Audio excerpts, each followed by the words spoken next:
about him before he speaks. One, how to pronounce his name, because it's sort of hard, like mine.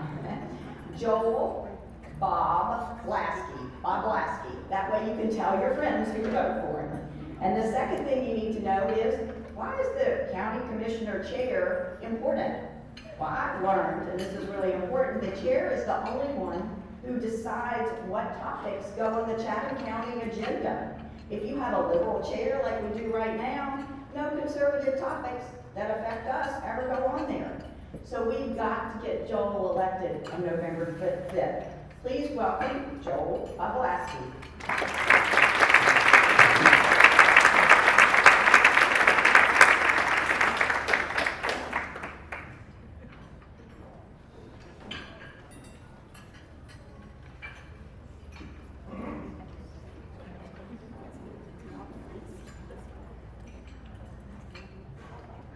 Good afternoon. Thank you, Beth.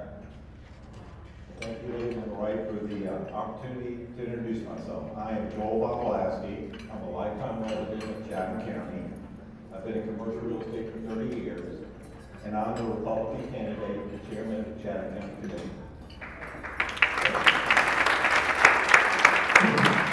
I'm running for chairman because I believe Chatham County deserves better. We deserve better in emergency services. We deserve better roads, bridges, and drainage. We deserve better tax accountability and the right to have leadership in place to keep our taxes low and fair for all. And when I say fair for all, that's unincorporated and incorporated. We deserve to keep our county spending local. We deserve better, and that starts at the top of the county leadership. Like Beth said, the chairman controls the agenda. By controlling the agenda, he decides on the issues that affect us and what issues he decides to push down on that list. And we've all known for the last 4 years, a lot has been pushed down on that list and not dealt with. Our county government is responsible for emergency services. But in the 12 years since they announced the emergency command center, all we've gotten from our leadership at the chairman position is a photo op of a groundbreaking ceremony that didn't even have a contractor in place. We've also seen an increase in emergency services response times. Besides putting the residents and the businesses at risk, we run the risk of increasing everyone's insurance premiums because of these delays. Emergency services are the backbone of the county government. Yet our current chairman failed in his duties and is seeking 4 more years to do the same. And we just can't afford 4 more years of someone ignoring the issues that affect us. If you haven't heard the story about Philip Locke, I'll share it, I'll be brief. But back in October of 2023, Philip Locke was on his way to pick up his daughter around midnight. He was on the Truman Parkway, where he witnessed a young lady being assaulted on the side of the road. He did it as anybody would do, any decent person would do. He'd stop and call 911. According to the report, Philip Locke's emergency phone call was not answered. He was on the line for over 50 seconds. That's 50 seconds without anybody answering a 911 call. But because our emergency services are overwhelmed and understaffed, Philip Locke felt the need to step in. And when he did, he ended up being shot and killed along with a young lady. This is a tragic story. It could be about me, you, your grandchildren, anybody, but it's one story about 2 people who lost their lives, and it's one story too many. Philip Locke and the young lady deserve better. But sadly, this is not the only part of failed leadership at the chairman position. Roads, bridges, and drainage impact everybody here. It's even more critical now because of the rapid growth Chatham County is seeing right now. We've all experienced the hour-long drive to Cooler, the backup from Turin, Highway 80, Abercorn. But the plans and the upkeep for our roads, bridges, and drainage needs to be constantly maintained, and not dealt with or delayed when a crisis arises out of nowhere. Perfect example is the previous one that we just had. But our growth will only get bigger, and the only way to fix it is a change in leadership at the chairman position. So as chairman during my term, I will provide leadership to anticipate, plan for, and address our infrastructure challenges. The county chairman needs to understand how taxes work and how to use the systems in place to keep them low and fair for all. Either our current chairman just doesn't understand finances, or he doesn't care how his decisions affect the local businesses and the local residents here in Chatham County. The current chairman proudly tells everybody he did not raise your millage rate, so he therefore did not raise your taxes. But if that's true, I'm sure everyone just got their tax bills in. That's not the case. It's also imperative that Chatham County keep our spending local and keep our businesses to be the number one issue here for us. But we need to keep our spending local and not outsourcing any of these services to outside firms outside of Chatham County. As chairman, I want our tax dollars and our talent to remain here, which is why I want to make it a priority to work with the local businesses. As we all know, our growth means Chatham County is facing numerous challenges impacting the residents and the businesses. As chairman, I will see that they are properly addressed, prioritized, managed, because Chatham County is not just where I live, it is my home and it is my community. So when I say Chatham County deserves better, we all deserve better. And when I'm elected in November as the Republican chairman of the Chatham County Commission, I'll work every day to find the solutions to the growth that we all experience here. I want to appreciate the opportunity to introduce myself and tell you about my plans. If anyone would like to share their thoughts, I'll be available afterwards. But once again, I'm Joel Boblaski, the Republican candidate for chairman of the Chatham County Commission, and I'm asking for your vote and your support. Chatham County deserves better. Thank you.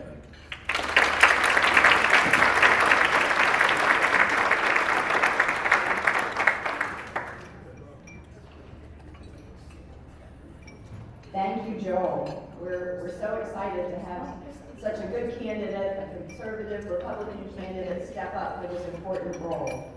Again, remember to vote for Joel on November 5th, and Andre Pretorius for district attorney. Andre for DA. That's the way to remember that one. He spoke to us in June. If you missed him and you want to hear him speak, or you want to have more interaction with Joel, they will both be speaking at the GOP breakfast on Wilmington Island at the Savannah Country Club on Saturday. So go to the GOP website and you'll see information for that. To conclude our business review, I want to add a few more comments about what's new this year. Our current bylaws state a term of service for board members of 1 year, but we never turn down somebody who may want to stay longer. I'm excited with our new board, which includes many new volunteers. We thank those who transitioned off in June for their service. That would be Jody Voss as chair, Sharon Lundeen as treasurer, Lily Baker as membership, Elena Bennett as PR, and Marilyn Overton as past president. We thank them for their service.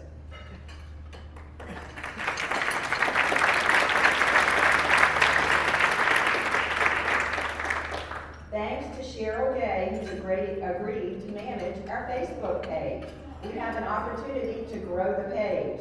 The quickest two ways to grow the page are to have those of you who use Facebook do two things. First, go to Ladies on the Right on Facebook and click follow. That's easy. Second, find things on the page that have been posted and repost them on your page. If you do that, we continue to grow exponentially. So that's the quickest way to grow the page. So please help us grow the Ladies on the Right Facebook page. Thank you for taking the time to answer our survey we sent out during the summer. The August 2024 survey results yielded a 30% response rate. Well, just so you know, average is 25%, so we were better than average, which is great. So we've made a few changes based on your input. As for social time, a whopping 87% of members wanted only a 30-minute social time. So as you can see by our schedule today, we've adjusted it to 12 to 12:30 instead of 12 to 1. You asked for shorter meetings, and we're going to work towards that. 76% want a 60-minute meeting. We will aim for 60 minutes, but at a minimum, we'll aim to have you out of here by 2 p.m. Today's business review is a bit longer since it's our kickoff, so indulge me a little bit today. 80% of the 90 responders preferred to start at 12:30 versus starting at 1 p.m., so we took that into consideration. We've also received feedback from members regarding some enhancements that would be helpful on our website. We are implementing them. Some of these enhancements include more thumb-friendly, a cleaner format, easier to navigate, and easier lunch sign-ups. We're hoping to have it live in the next week or so. Following our freedom of speech theme, we have some exciting news.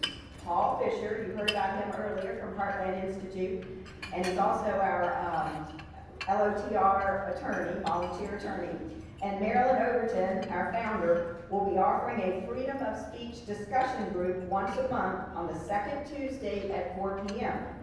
The discussion each month will be around an assigned set of chapters, a book or an article, something short, versus an entire book, which might be harder to complete.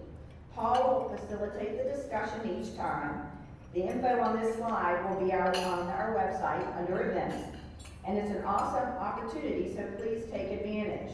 The kickoff is October 8th at 4 p.m. at Elaine and Greg Whitbeck's home, 10 Springtime Lane. And the first 8 people I hear who sign up today in the back at Maryland, over there at Maryland's table, will get a free gift. That's the rumor.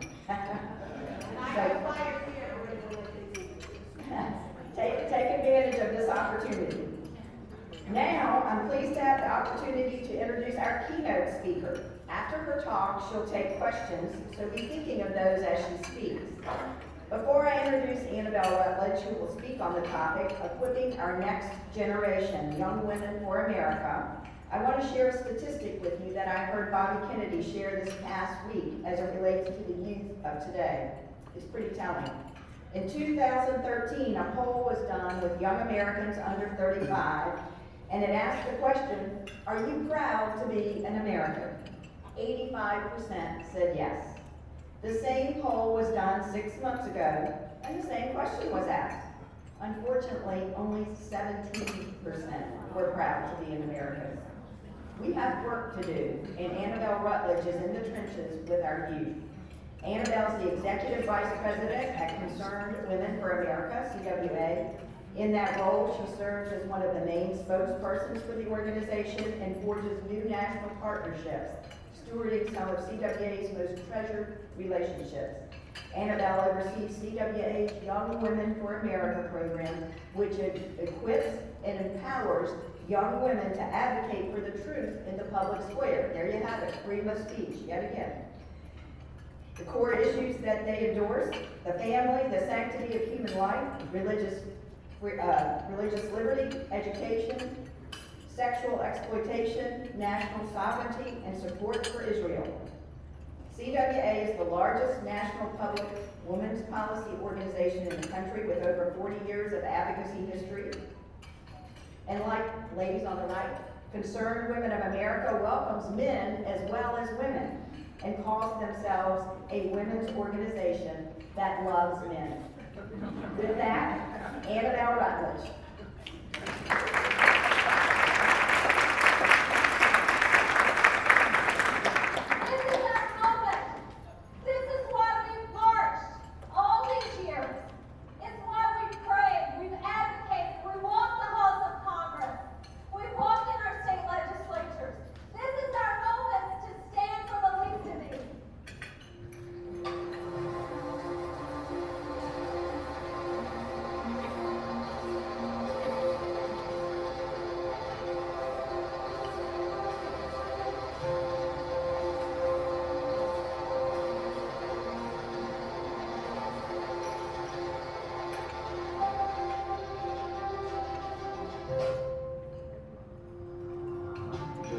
short years, you've become the largest politically active women's organization in the nation. The members of Conservative for America support the nomination of Antonin Scalia to the U.S. Supreme Court. And I'm here on behalf of hundreds of thousands of CWA members across the nation who do not enlarge the orthodoxy of the feminist establishment and who do support the appointment of Clarence Thomas. Just before 6 o'clock, the group Concerned Women for America, a key conservative organization, issued a press release calling for Meyer's withdrawal. Judge Sam Alito is, by every standard, an excellent choice for the Supreme Court.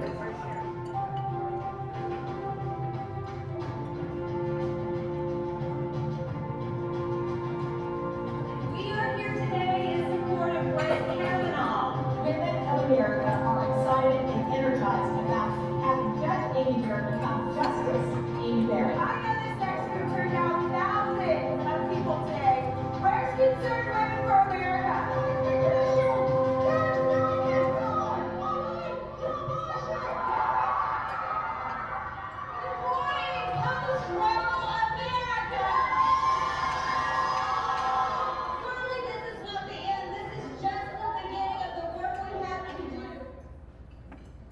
Well, hello. It is so wonderful to be with all of you guys, and thank you, Beth, for that beautiful introduction.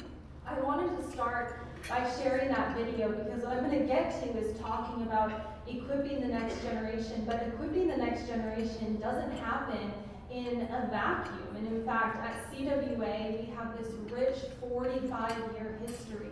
And our Young Women for America leaders and myself, we really stand on the shoulders of some incredible giants, women, incredible women, like yourselves even. Some of you have gone before us and really paved the way for what we are picking up and continuing today. So CWA's mission, Beth talks about it, is to stand for truth in the public square. We are a Christian, conservative, public policy organization. Because of that firm foundation of faith rooted in the Bible that never changes, we can stand as that unwavering truth in the public square, knowing that we always know what true north is, and we can always point people in that direction. So we influence and protect conservative values and biblical principles in public policy, and we have been doing that for 45 years. So we were started in 1979 by a woman named Mrs. Beverly LaHaye, and some of you might remember that name. She was a pastor's wife out in San Diego, California. And she started the organization really on a whim. What happened was she was a mousy church lady, actually, and she was watching Betty Friedan on her television, who, of course, you guys know started NOW, the National Organization for Women. And Betty Friedan was being interviewed by, I believe, Barbara Walters. And she was saying on national TV that she spoke for all women. And as she said that, she was advocating for abortion. And this was already when that conversation was beginning to change, from it being safe, legal, and rare, to these introductions of anytime someone wants to do this for any reason. And so she stood up off her couch and realized that women were really, her eyes were open in that moment, that women were being painted with very broad brushstrokes. She's looking at the TV thinking, you're saying you speak for all women in America, but you don't speak for me.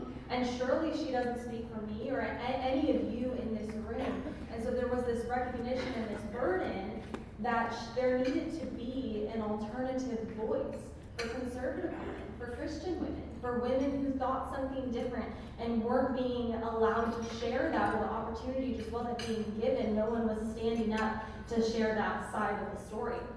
So as a pastor's wife at 50 years old, she started Concerned Women for America. She went down and incorporated the organization, and within 2 years, it became a national organization, which was also around the same time that her husband, Dr. Tim LaHaye, started the Council for National Policy, which maybe some of you are familiar with that.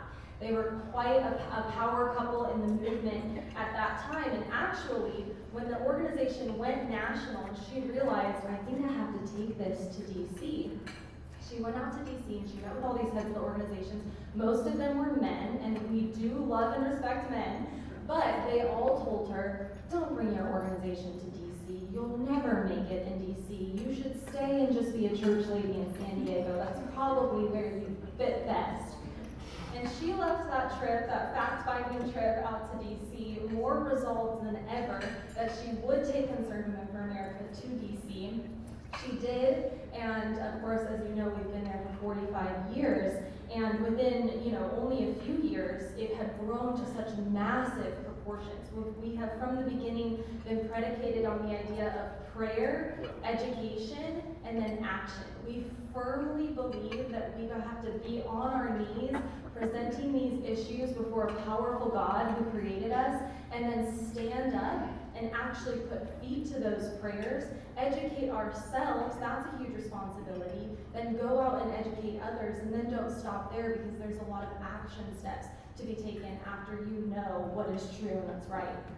You saw in that little clip Ronald Reagan, and he was actually a big fan of Mrs. LaHaye and credited her with actually his direct quote was changing the face of American politics, and she became known as the queen of grassroots. So when we think of grassroots in America, she is credited by many different people. She actually just passed in April, and even the New York Times and the Washington Post were forced to write stories about her and her life because her legacy is quite incredible, and what we know as grassroots in America today really came from what she founded and started.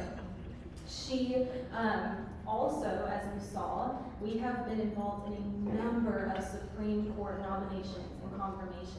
And the reason that we've always been so involved in that is because every single thing that the Supreme Court does, as you guys know, impacts us. We run on 7 core issues that Beth talked about, and every time the Supreme Court makes a decision, or every time there's a nomination, that's going to directly affect every single one of those issues.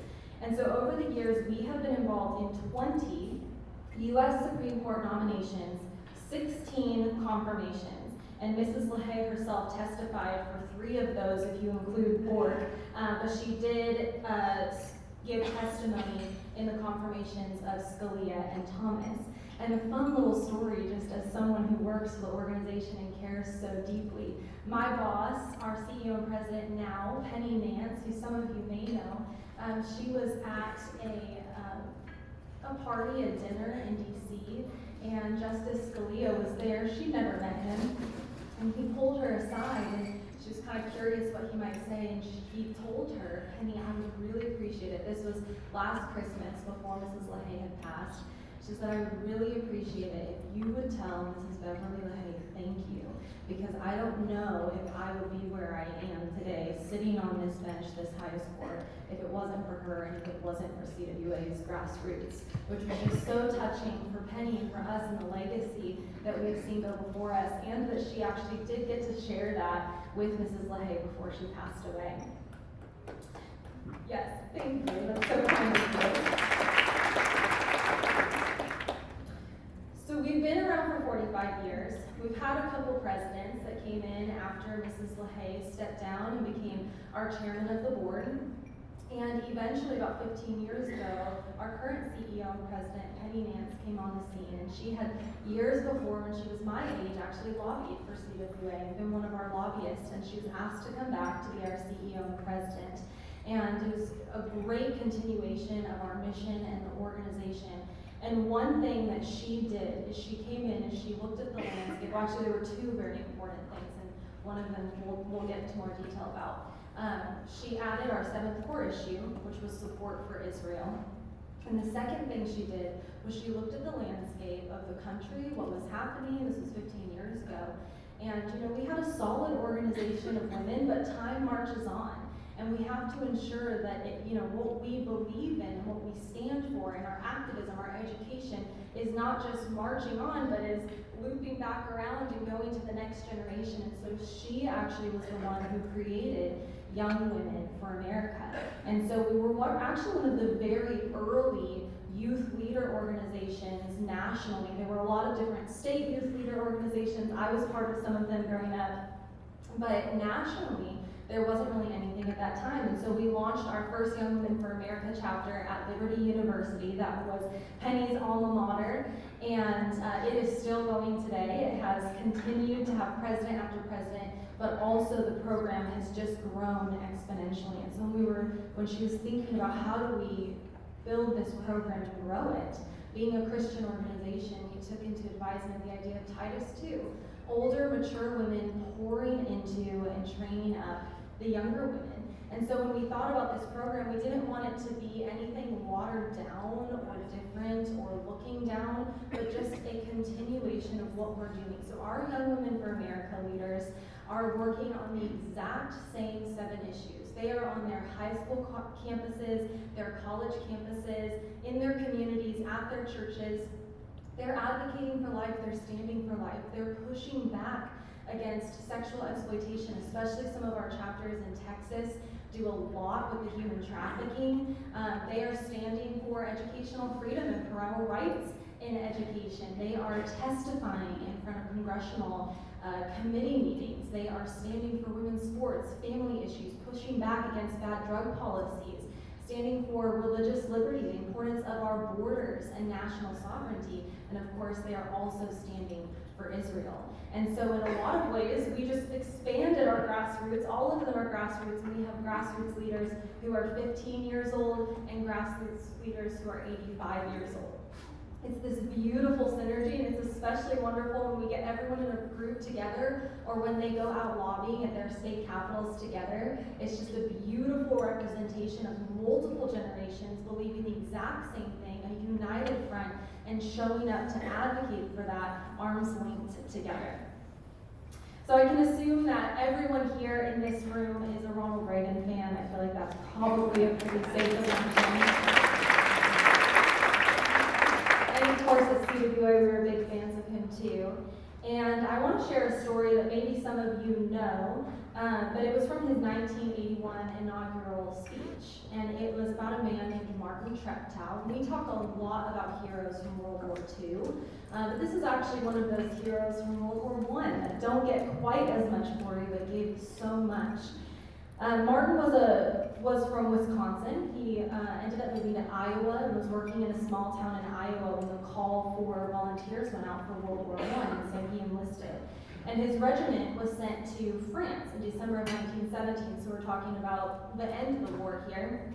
And on July 29, 1918, 6 months after he arrived, he was part of the famed Rainbow Division, who were in the thickest of the fight that day, in a battle that would be recorded as one of the most significant in the whole war, and really was the turning point in ending the war and winning the war. And during the fight, a messenger was needed to communicate from one platoon to the next, and instead of ordering someone to do it, the commander put out the request and said, we need someone to go do this, and Martin Treptow volunteered to do it.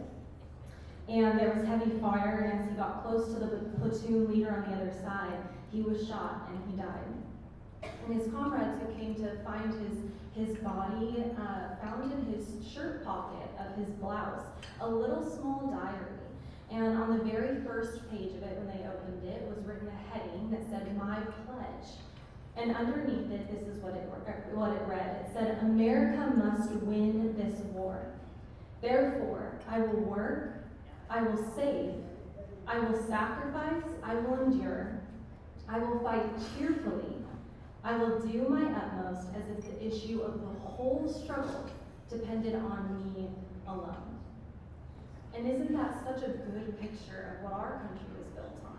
This rugged individualism, this deep personal responsibility that Americans have long felt. It was these type of ideas and this type of character and integrity that brought our founders from across the ocean to these shores to build this country, to build a new government on a new idea.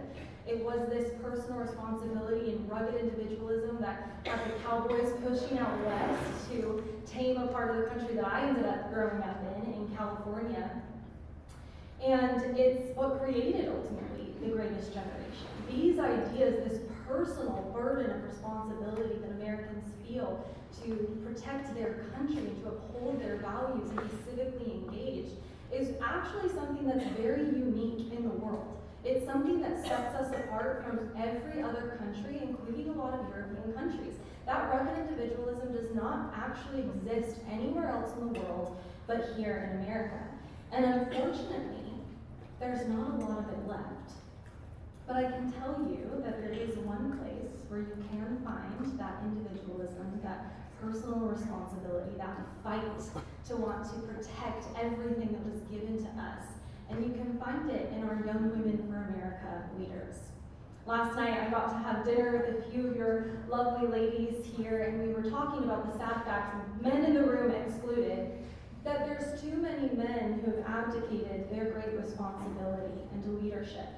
And that's a sad thing, but in the wake of that, there has been an incredible uprising of women who are filling that gap, standing in the gap, and getting a lot done in the meantime. And so what I'm going to do is take you on a little journey to show you and introduce you to some of our Young Women for America leaders. As I talked about, they deal with all kinds of issues, but I specifically want to highlight two.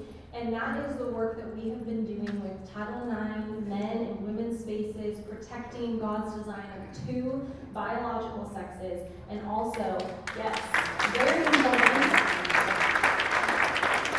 and also their very brave support for Israel. So if you'll show the next video, we'll start there.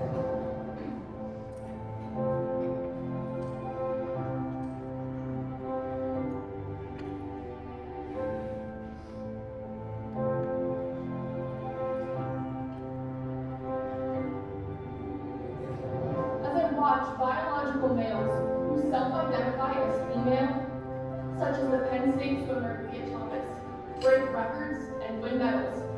I imagine the absolute defeat the women competing against them must feel before the race even begins. That is of something that I hold so near and dear to my heart, and that has given me the educational opportunities that I have today because of my scholarship. From experience, I can say that at the elite level of divisional sports, there's a small margin of error between good and great. We cannot continue to fail young women. We cannot be fooled by people who say it's just a game. It is not just a game. Every legislator must ask themselves if they will fight for true women's progress, or if they will stand by and watch as every shred of progress women have made in the past 2 decades is erased by more biological reality. Now, in the rules of volleyball, the standard men's net is 7 inches higher than women's net. This is because of their natural biological ability to jump higher. The future of women's sports is at stake, and I urge the NCAA to rethink its decision, consider the irreversible harm they are inflicting on their female athletes because of its policy, and save women's sports.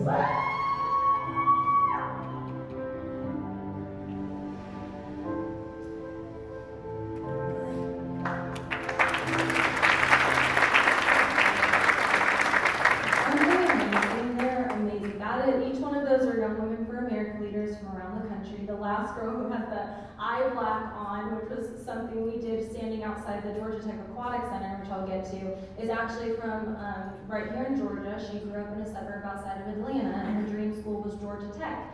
And she got involved with us in high school. Her name is Chloe Satterfield, so that by the time she went to college, she was ready to go. And she hit the ground running, started a Young Women for America chapter, and boy, has she got to do a lot on that campus, and we'll touch on both of them in a second.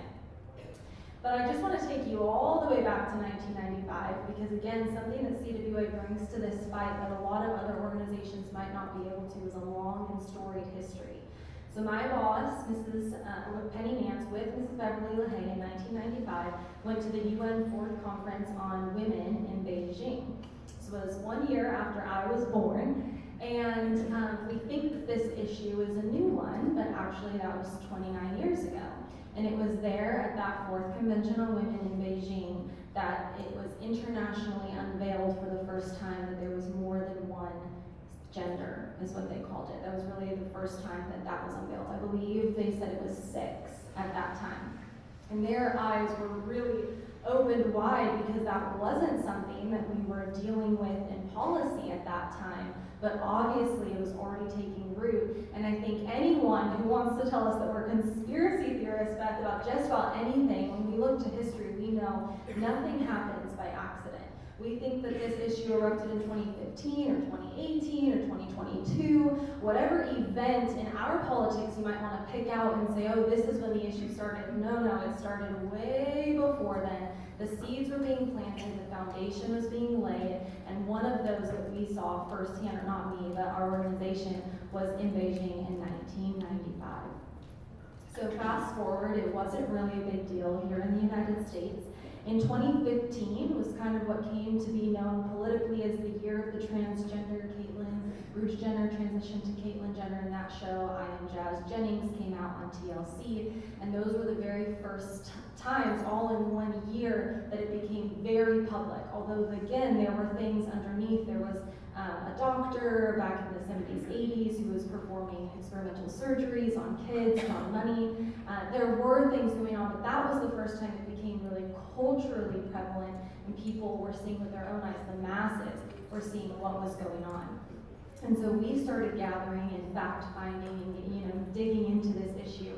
And in 2017, we started fighting sexual orientation and gender identity, which is known as SOGI, in legislation that was going overseas. So even before it was in our legislation here, during the Trump administration and within bad actors in the Trump administration who were dealing with foreign policy, they were shopping this language and these policies outside the country before they were even bringing them here. So our expert in-house was fighting back against things that we were sending to countries like Mexico and India and places in the Middle East even, offering this ideological shift, this education on what sexual orientation and gender identity even means. It was also in 2017 that my boss was on a committee for CPAC. We love CPAC, they're great friends of ours, but in this little instance, she told them in that committee hearing, or committee meeting, I really think we need to talk about this issue of transgenderism, the transing of our kids on stage. And she was actually laughed at in the meeting. Not mean, but in like a, ha, that's not a big deal. This is a fad and it will go away. And they did not talk about it on the 2017 stage at CPAC. 1 year later, this issue exploded politically and we started seeing actual legislation in states and seeing men start to compete in women's spaces. We started to see protection for men in domestic violence, women's domestic violence shelters. Men start to be put in women's jails, and it really exploded. In 2020, we started deeply educating, so we spent years doing all this policy work externally, and we started fighting policy at a state level, and then in 2020, we dug into our Young Women for America leaders and started creating deep dive issue materials for them to learn about this, because we quickly learned that kids were going to be the front line.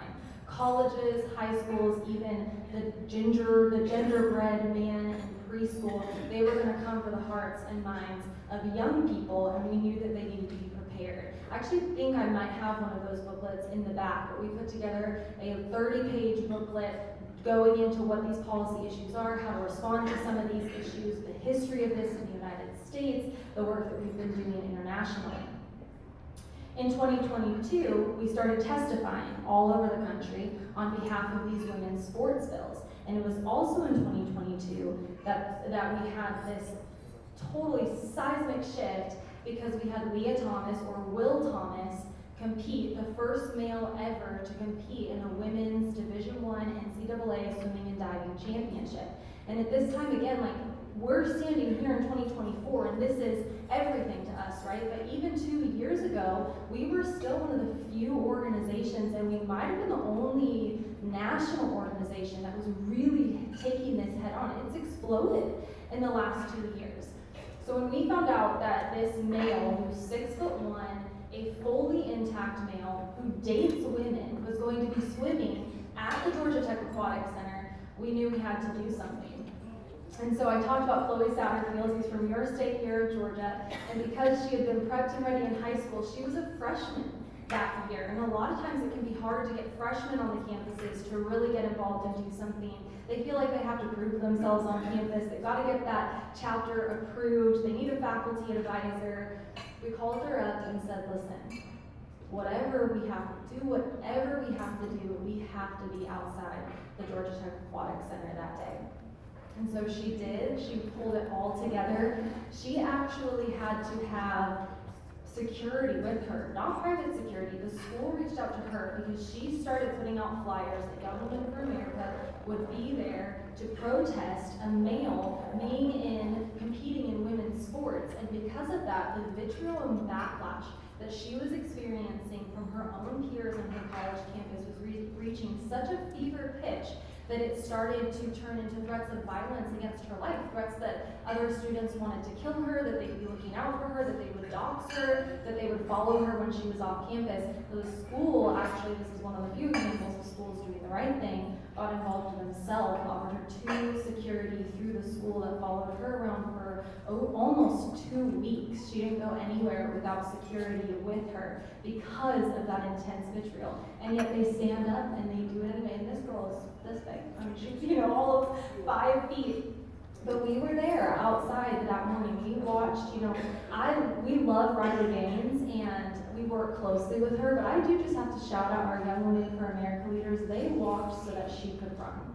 Before there was anything, they got involved when there was nothing for them to gain and everything for them to lose.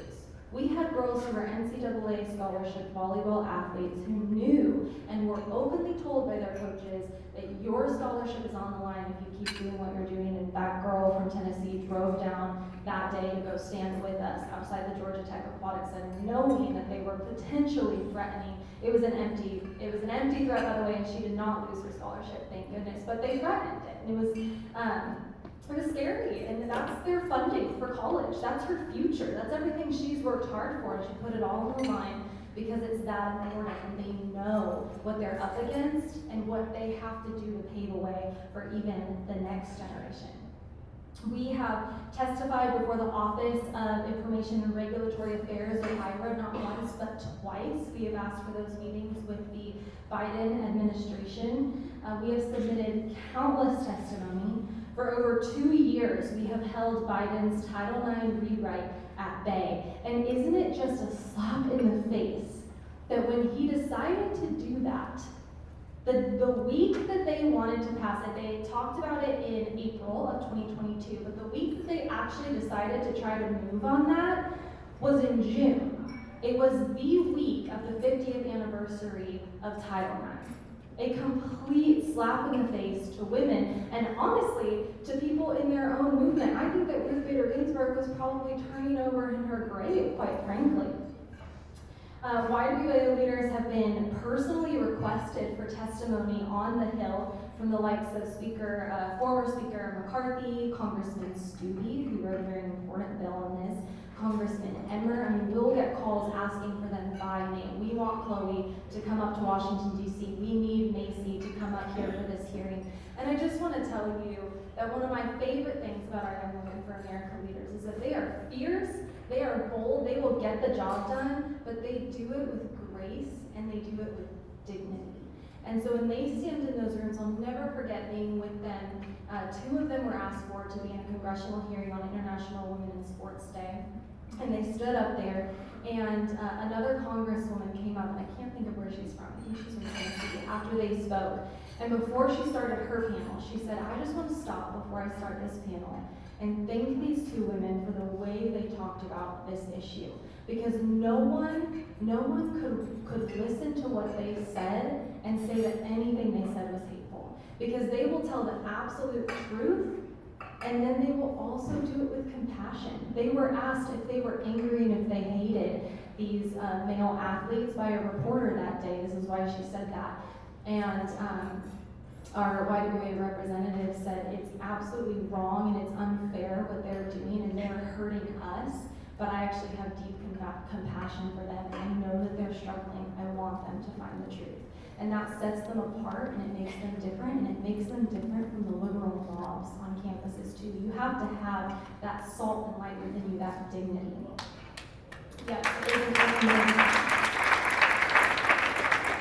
We have shown up to multiple NCAA conventions. Our YWA ambassador, Macy Petty, who plays volleyball, actually hand-delivered a note to Linda Livingstone, who's the president of Baylor University, sits on the board of the NCAA, refuses to stand for women's rights. She would not look Macy in the eye. She then went to the press and told them that she was ambushed by our YWA leader, who again was just complimented by a U.S. congresswoman on how gracious they are, so we know that's false.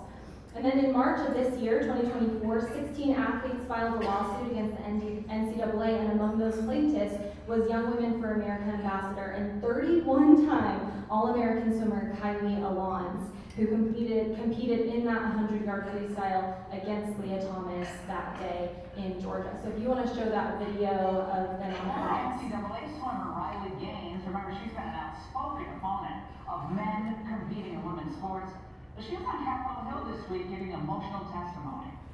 In addition to being forced to give up our awards and our titles and our opportunities, the NCAA forced me and my female swimmers to share a locker room with Thomas.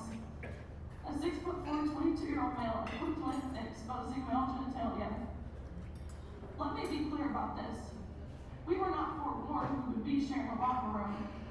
No one asked for our consent, and we did not give our consent. We were forced to take off our swimsuit in front of a man who was doing the exact same thing. Wow. And another swimmer, NC State's Kylie Alons, says she actually changed in a storage closet at the NCAA finals instead of being subjected to that in the locker room. Joining me now exclusively is Kylie Alons, 31-time All-American and former NC State swimming star, and Penny Nance, CEO and president of Concerned Women for America, which does great work on this. Kylie, I was a college athlete. I never had to change in a storage room, and I never, in my wildest dreams, would have thought that something like this would be foisted upon someone like you. Top of your sport, incredible competitor. Tell us what was going on there and what made you push into that storage room. Absolutely. Thank you for having me. Like you said, the 2022 NCAAs was something that I never expected to ever experience, and it was horrible to go through that. At the best meet of my life, the most prestigious meet in collegiate swimming, women were being forced to change completely out of their clothing into these tight tech suits that take up to 40 minutes sometimes to get on, and the way that I handled it was to change in the storage closet. And people have joked with me about how this gender confusion stuff forced me into a closet, but honestly, I was just so thankful and still so thankful that I had at least that little bit of privacy, even if it was in that closet.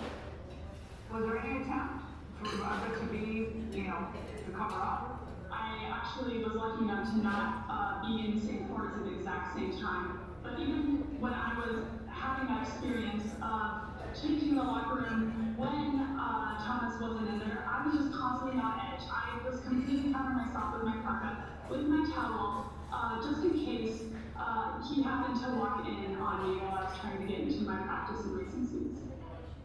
Okay, here's what your old pal Senator Dick Durbin had to say. Again, another big champion of women about the rhetoric coming from us conservatives. Watch. Our children are listening, and they are in danger. In fact, today, transgender youth are among the most at risk of homelessness, depression, and death by suicide.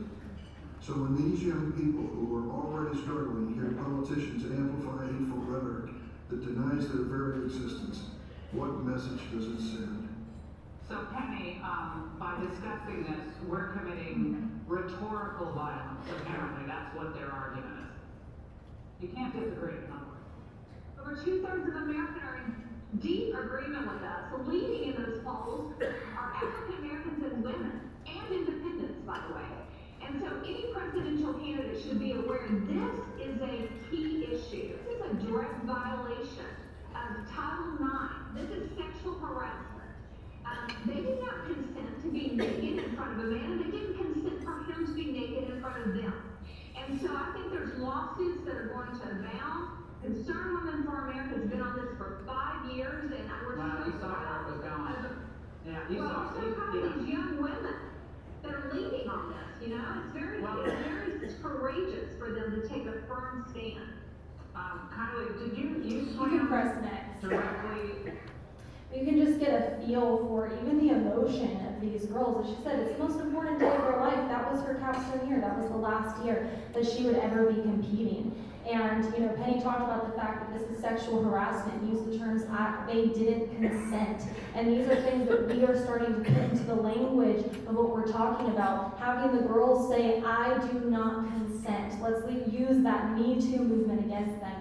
And I don't even have time to get into the work that we have done against the gender mutilation surgeries, the over 130 gender clinics that have popped up because of government grants in 2 years. But we are doing a full court press on that. We have a whole expert behind the scenes who is, gathering all the information, talking to people, talking to doctors and nurses who have come out of that. But I do want to say that we created the American Presidential Promise to Women.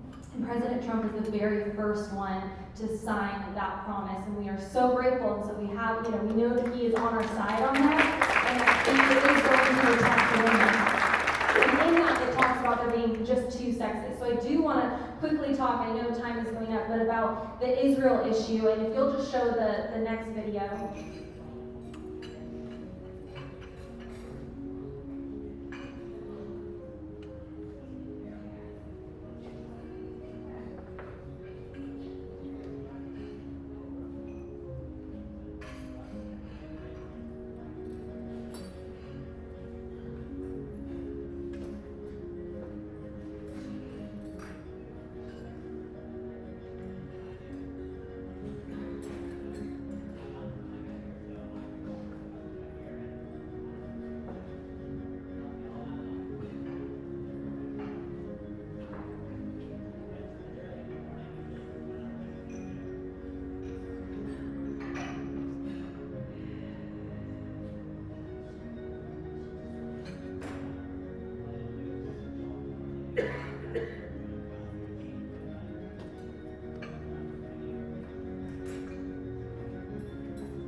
So what you're seeing there is all those prayer vigils, Stand for Israel prayer vigils that our YWA leaders held in the wake of October 7th. There have been some incredible wins that we've got to experience, the Abraham Accords, being there when the embassy was moved from Tel Aviv to Jerusalem. But there is nothing that is more of an honor to our organization than our gift of being able to stand in the gap in the wake of October 7th. And when that happened, not only did we start immediately organizing House and Senate visits for American hostage families, relatives of hostages who are being held in Gaza immediately, but we also turned to our campuses and said, get involved with whatever is happening in the pro-Israel space, to which they said, there is nothing happening in the pro-Israel space. So we pulled our 20 top leaders out of 300 of them onto a call, and we said, this is violent, it's unsafe, and we want to know if you guys are willing to stand in the fight. And every single one of them said, yes, immediately, we're willing to do it. So we hired them private security, and we traveled around the country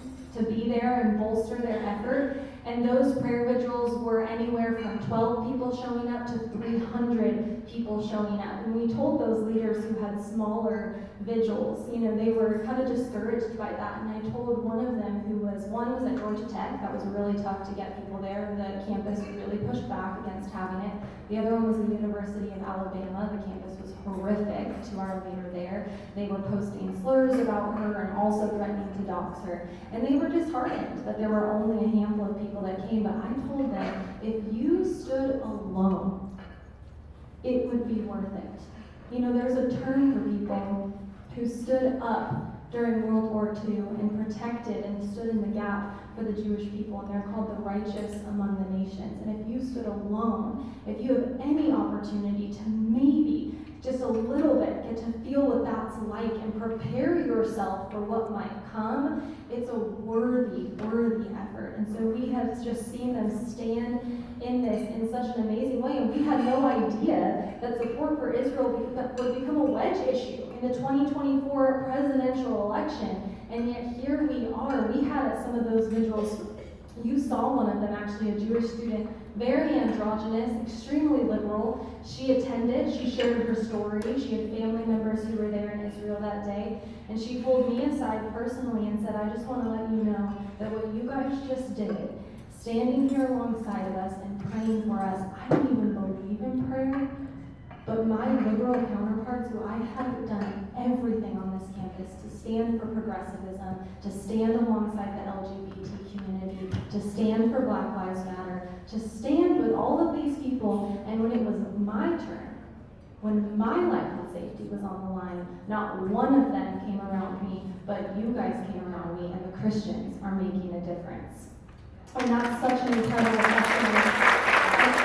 As a Christian, and maybe some of you are Christians, maybe you're not all Christians, but as a Christian, I think we collectively have a little bit of guilt from World War II, that the church was largely silent, and we know about those churches who said, sing a little louder, as those trains passed by with young children, moms, infants in them, and no longer will the church be silent, and we're having the opportunity to stand up in a new way, and it is such a gift. So I just want to circle back to that pledge that we read from Martin Treptow in the beginning, and it said, America must win this war. Therefore I will work, I will save, I will sacrifice, I will endure, I will fight cheerfully and do my utmost, as if the issue of the whole struggle depended on me alone. And after getting to see some of these girls, can you see that cheerfulness, that personal responsibility that they feel? But I want to do something, I don't usually do this, but I do feel like I need to make a small pitch. You know, Ronald Reagan was the one that shared that. And we're in a desperate moment in our country, and there's something else that Ronald Reagan talked about. And he talked about the fact that freedom is a fragile thing, and it's never more than one generation away from extinction. It is not ours to own by way of inheritance. It must be fought for and defended constantly by each generation, for it only comes once to a people. And those in world history who've known freedom and then lost it have never known it again. And he talks about how it is incumbent on the current generation to pass that baton of freedom on to the second generation. So I just want to say what these girls are doing is amazing. It takes a lot of money. They're young, they don't have any resources. Every time they're testifying, we're paying for gas, flights, funding all of their educational resources. And so if it happens to just impress upon you that you might want to be part of that passing the baton, it takes about $2,500 for us to bring our Young Women for America leaders, each one of them per head, into their national training every year. We've got a seminar coming up for an elite seminar diving into this women's sports and gender identity issue coming up in October. It's about $2,000 for each one of those 30 girls to come. It costs about $3,000 for their chapters to be funded each year. But all of that adds up over 300 people. And there's just, I can feel in this room your guys' desire really to pass that baton and to be part of preserving what you guys got to experience in America that kids and grandkids might not get to experience. So I just want to thank you for being so involved. Thank you all for what you are doing here in this county, here in Savannah, Georgia, bringing local candidates in. Those local candidate positions are so critically important. We talk about congressmen, but by the time it gets to the congressman, we've probably already lost in the states these lower level positions are really some of the highest level important positions. So thank you also for what you're doing, and God bless each of you.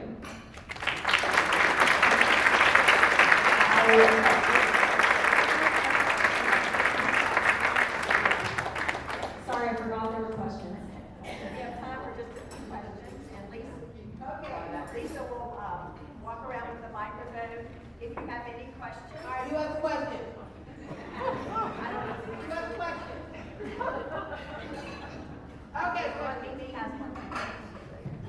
Okay, Mimi. So you need this. Thank you for spending your time with us today and bringing light to us. What your group is doing. I have two questions. They're interrelated. Our young women going to our college campuses, and they're young, they're vulnerable, and oftentimes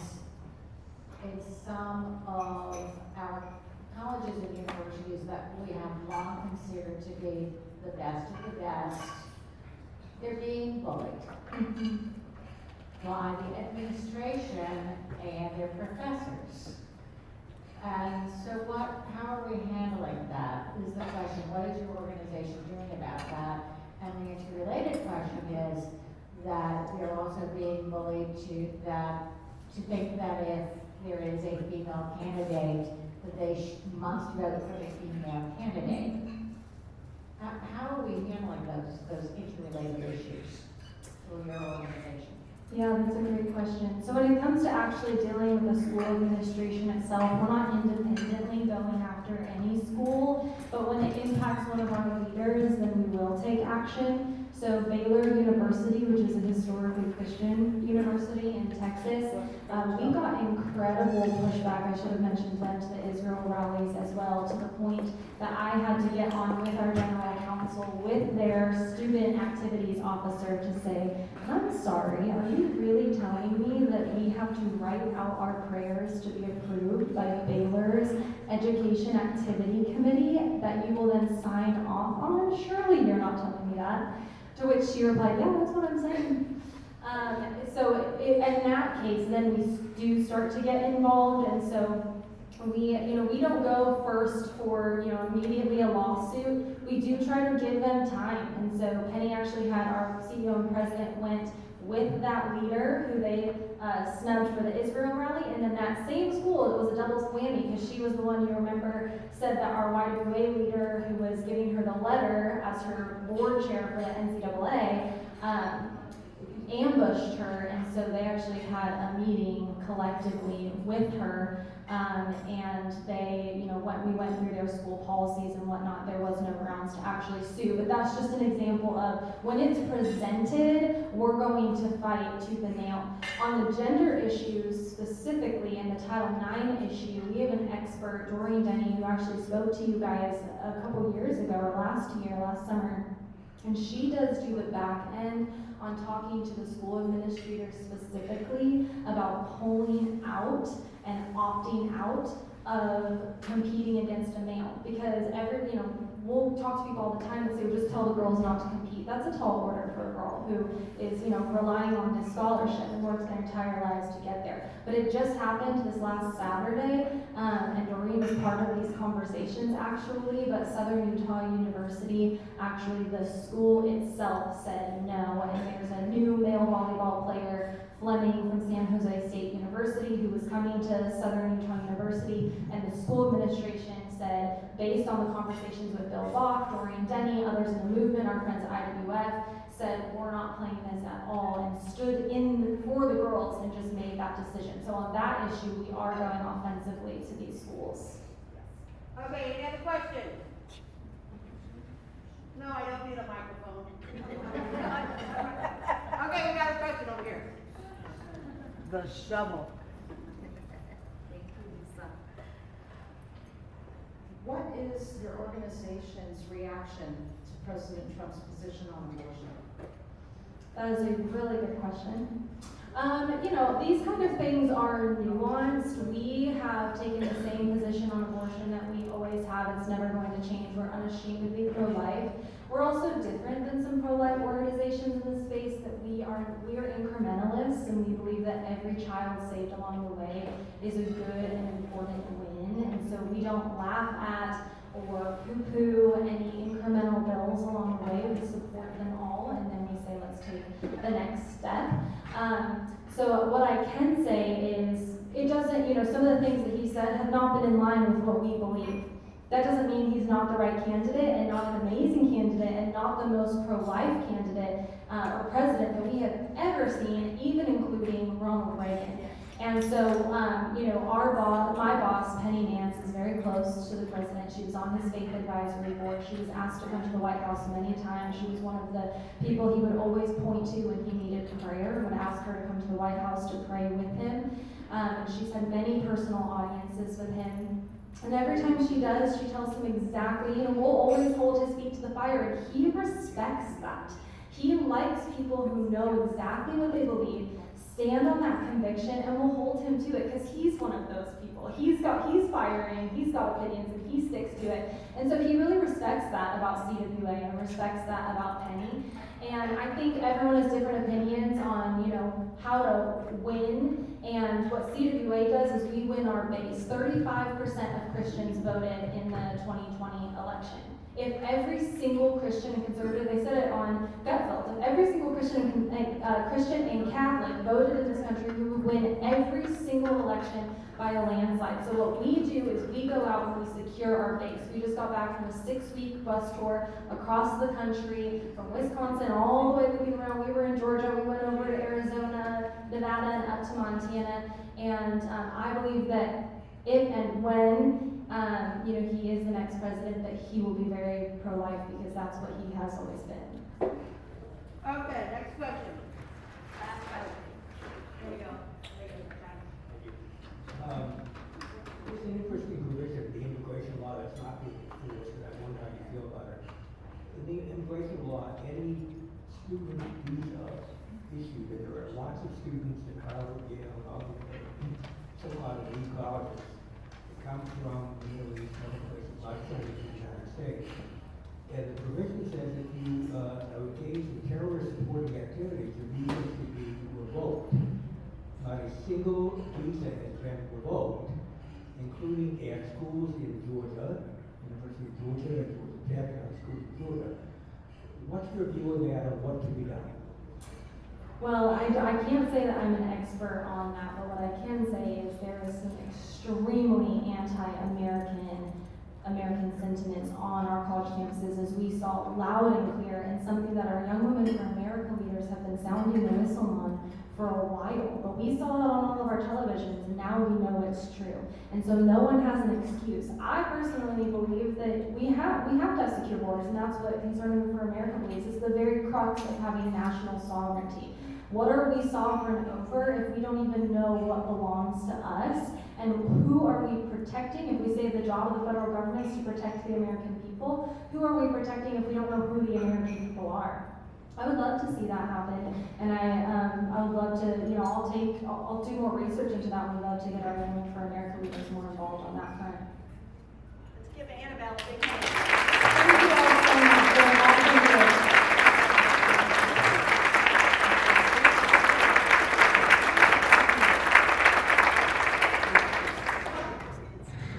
Wow. I love the pledge she shared from the World War veteran. And I love the call to action, because that is where we are with our organization as well as our country. And it truly does depend on all of us to move forward. Hold on one second. Oops. My notes got out of order. Hold on one second. That doesn't happen very often. Yeah, that's not what that's not. What I would say is that, there we go, is on our last slide, traction into action is our call line or our tagline for this year. And I want to call out at the end of each meeting, I'm going to have some action items. I'm going to take 5 minutes, and you're going to be out the door after you visit the tables. I want to call attention to Annabelle's table, to Marilyn's table for the discussion group, and to the GOP sign-up table.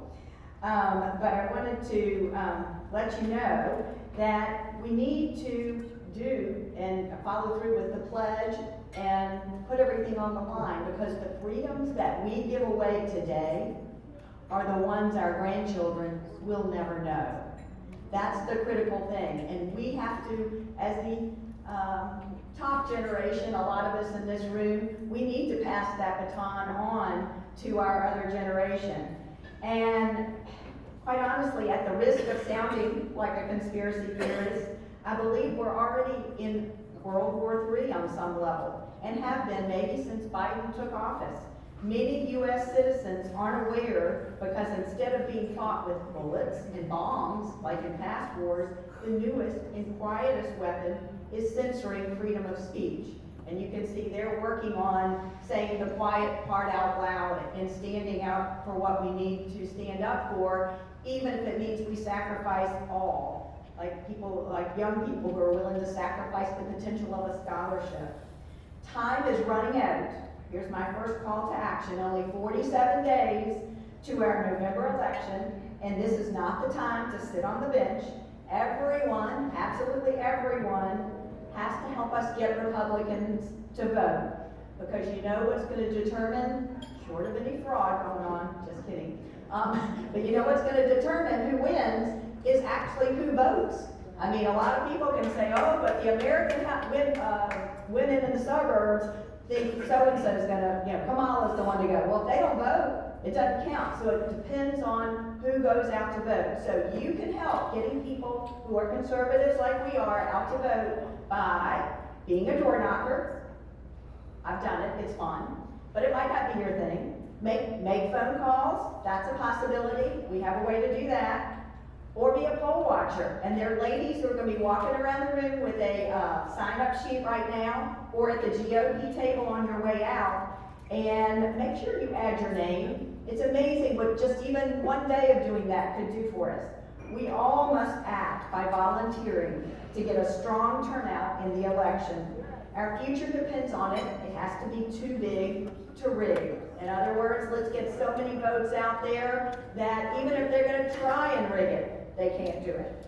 Second thing is, we're asking you to vote absentee this year. That's the second request. I know it's an unusual request, but guess what? It's a way to avoid the machines. You don't have to use the ballot marking device, and you don't have to use the QR code reader. And you avoid the mail. Those are the main ways that they get fraudulent votes in there, if they do. So pick up the instructions at the back table from the GOP table for ordering your absentee ballot. It looks just like what's on the screen. It'll be mailed to you the week of October 7th. And when you wait as close as you can to the election, and you must turn it in at the Eisenhower office. Don't take it to your precinct. They can't take it. Take it to the Eisenhower office. Drop it off at the counter. Easy. Nobody votes there. If you go ahead of the election, it's all good. Just drop it behind there. And if you can wait till election day, that's even better. My third request and last request is to help us meet our goal of at least 50 new paid members for the year. How? Bring a guest next month. It can be a past member who hasn't renewed and might want to give us another look, or it can be a brand new attendee. Backed by popular demand, we are lucky to have Mallory Staples. Those of you who've heard her before know that she is a great speaker and so inspiring. She doesn't mince words, and as the director of the Georgia Freedom Caucus, she'll tell us how this important organization is holding our many rhino legislators accountable and how we can help. Since Reagan has also been a theme, this is my last closing here. With the recent release of the Reagan movie, I hope some of you have seen it. If you haven't, find a way to see it. I hear it was wonderful. I'm going to read this favorite quote that he has, and it pertains to all of us. You and I have a rendezvous with destiny. We will preserve for our children this, the last best hope of man on earth, or we will sentence them to take the first step into 1,000 years of darkness. If we fail, at least let our children and our children's children say of us, we justified our brief moment here. We did all that could be done. We took up the pledge that Annabelle read. On your way out, visit the tables. Thanks for attending. Next month, bring a friend. See you next month. All right, last thing. Sheriff Wiltshire is